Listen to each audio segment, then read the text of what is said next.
speaker I'd like to introduce is Major General Matthew P. Caulfield.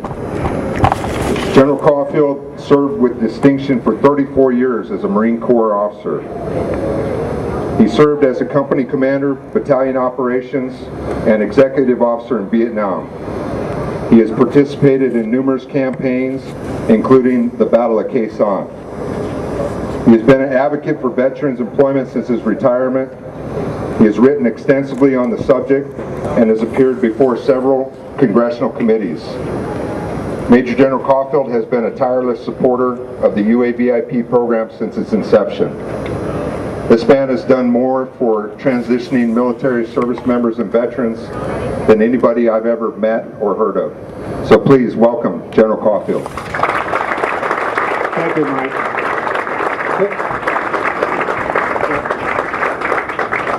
Thank you very much, and I'll be very, very brief with the rain and whatnot. What I have to say is what General President Haidt said are not empty words. What the United Association has done is absolutely phenomenal. In terms of paying back and remembering what people in the armed forces have done, there's no organization in the United States, not one, that can compare with it. Just three little ways. One, the VIP program. It's the only program in the country that trains people on active duty, does the networking for them, and places them in the best jobs in a particular industry.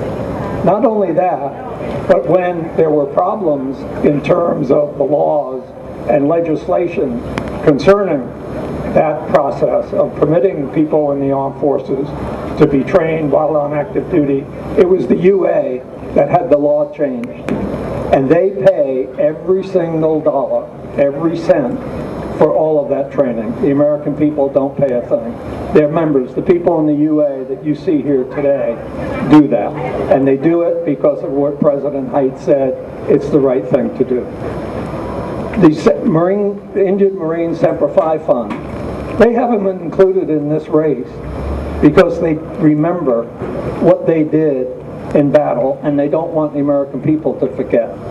They truly remember them. They not only, it's not only the amount of money that's raised here goes directly to that fund, but in addition to that, year after year, they have matched that amount. It's an incredible organization. And incidentally, that fund was founded by a couple of Marine wives in Camp Pendleton, and has now, over the years, raised some $70 million. And the reason it was raised by those Marine wives was they thought when these kids are coming home very early after they're hurt, and they're in a hospital, and they wake up, and the first thing they see is a doctor or a nurse. No. They thought the first thing they should see is their wives and their girlfriends and their sisters holding their hands. That's what that fund does. That's how it started. Third, I just have to say a word about what's going to be very special tonight, was remembering the fallen. The Honor Guard before you today is a reserve unit.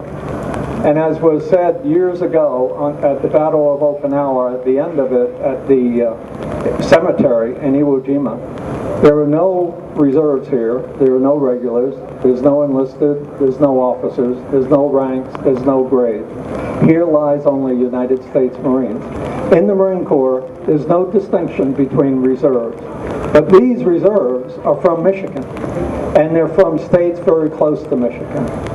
And we had them last year, and this year, as I was researching this, I discovered that there were some 22 Marines killed in action in Iraq when they deployed a couple of years ago.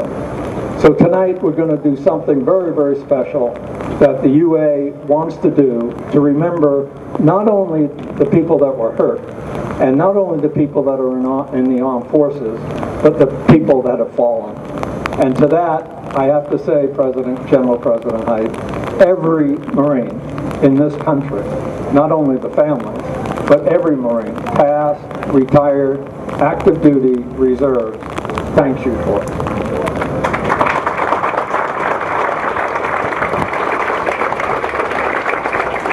Thank you, General Caulfield. Thank you for your military service and for everything you've done for our military veterans. B.J. Gammon is a former Marine and current veteran lead of the Semper Fi Fund's Veterans to Veterans program. This program helps fellow veterans understand and gain access to the benefits they've earned through their service, as well as provide a broad-scale membership. In 2004, BJ was injured when his Humvee hit an IED while on patrol in Iraq, resulting in the loss of his leg. BJ is a father, a husband, a Marine, and a true inspiration. He has overcome many obstacles and now uses his experiences to help others. Currently, BJ is working on his master's degree in social work with an emphasis on military life. Please join me in welcoming BJ Gannon.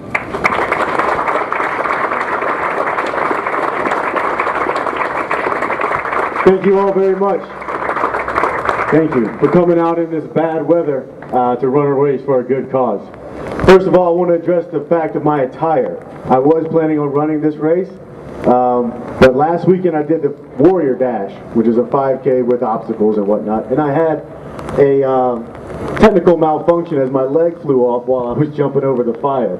So I burnt my residual limb, my nub, a little bit, and so the doctors advised not to push it. So otherwise I would do it. I'm pretty quick for a chubby white one-legged guy. But I can't thank you guys enough. I can't thank UA enough for everything that they do. The Semper Fi Fund, I not only work for them, but they helped me initially when I was injured. When I was first shipped from Longstool back to DC, somehow on the paperwork I got put down as dead, and therefore no longer needing a paycheck. So my pay stopped. My wife called and was like, "You didn't get a paycheck today." And I was like, "Well, I'm in the hospital. I don't know what you want me to do." So we got a hold of the Semper Fi Fund, which was brand new at the time, and they paid all my bills until 3 months when DOD finally figured it out and got my pay started back up, and they never asked for a dime back. So that's a pretty powerful organization right there. I know many people haven't heard of it. We don't spend any money on advertising. You are our advertising. So we can't thank you enough for going around and spreading our mission, spreading our story, wearing our gear. Thank you again for everything you do. Thank you, UA, for the funds. And more importantly, thank you for having a program like the VIP. In my job, every day I work to try to help men and women who have served this country honorably find jobs, and it's getting harder and harder every day. But the VIP program is the standard in veteran training and job placement, what every other industry should measure themselves against, and I can't thank you guys enough for that.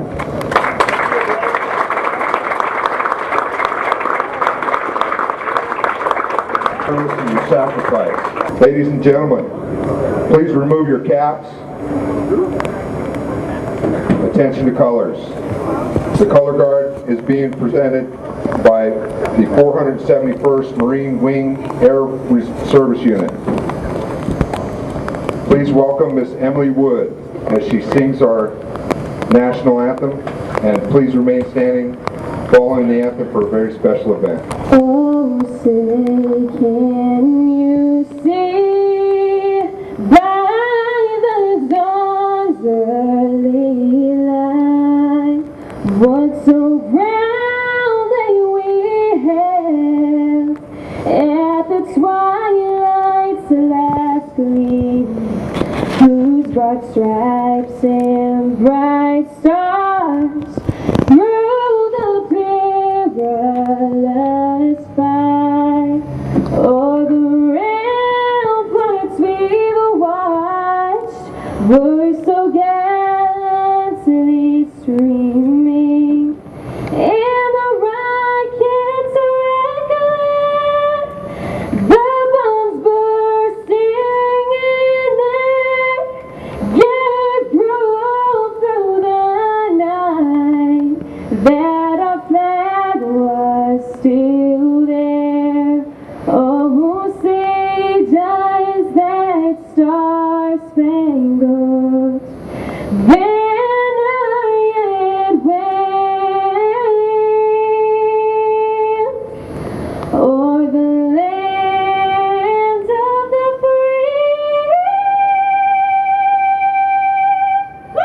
in the hall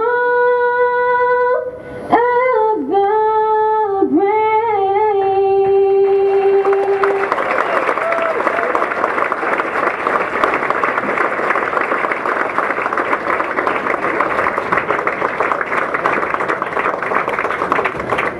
Ladies and gentlemen, please welcome Marine Corps Staff Sergeant Anthony Akers. Staff Sergeant Akers is attached to the 1st Battalion, 24th Marines. Good evening. To our following. Staff Sergeant Marcus A. Gonzinski, Lewisburg, Tennessee.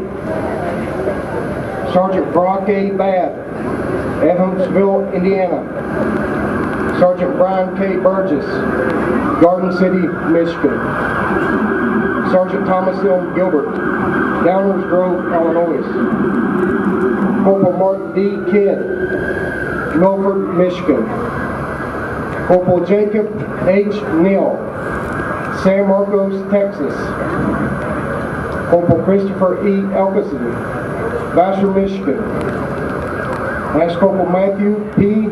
Bathonis, Bowling, Missouri. Last Corporal Louis J. Castile, Lawton, Michigan.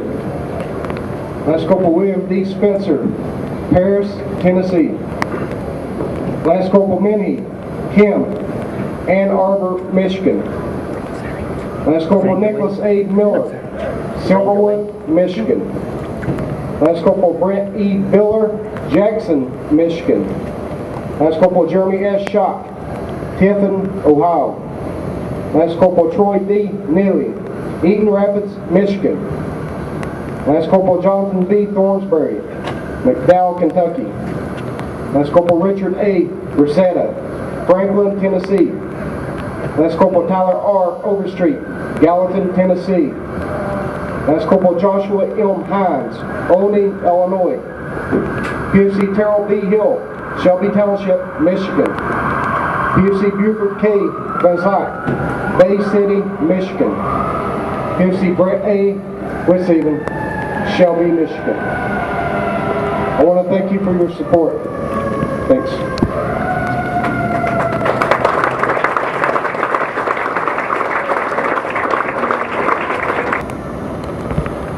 Ladies and gentlemen, thank you.